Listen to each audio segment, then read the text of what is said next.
अब यति भइसक्यो अब जति यसो खुवाएको जस्तो गर्ने सबैलाई अब त्यहाँ दही त निक्लिँदैन त्यो कपडा भित्रै बस्छ तर भइहाल्यो कोही खाने होला कोही नखाने होला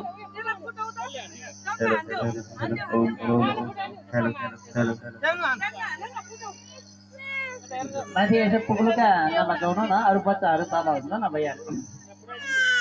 अनि यसै गरी भगवान् कृष्णले जति छोडेर अब त्यसरी जति बेला गरेर क्षमा गर्नुभयो अनि तिम्रो छोराले यस्तो गरे भनेर अनिखेर त्यसपछि उनीहरू जान्छन् र त्यहाँ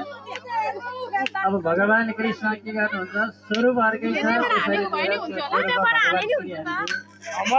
नफुटे छोडिदिनुहोस् भयो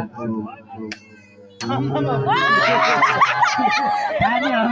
बच्चाहरू अरू बच्चाहरू खाने भयो यो त नछर्किनु अन्त पर्छ त्यहाँ खाने हो छर्किने होइन अनि त्यसपछि माता यशोदा के गर्नुभएको रहेछ भने त्यति बेला घारा घुरा गरेर यसरी चैतन्य हुनुहुँदो रहेछ अनि त्यसपछि अघिनामा दुध बसाल्नु भएको रहेछ अनि त्यसपछि त्यो दुध के गरेछ उम्लेर गएछ भगवान्लाई पनि स्तनपान गराइरहनु भएको थियो अनि त्यो उम्लेर जान लागेको दुधलाई एउटा त्यो भगवान् कृष्णलाई के गर्नुभयो स्तनपान गराउँदा गराउँदै छोडेर माता उतापट्टि लाग्नुभयो अनि अघिनापट्टि लागेपछि भगवान् भन्नुहुन्छ माता तपाईँलाई मेरो त के माया रहेछ र मेरो मायाभन्दा हजुरलाई दुधकै माया रहेछ भनेर त्यसपछि जानु अनि दुध किन उम्लेर जान्छ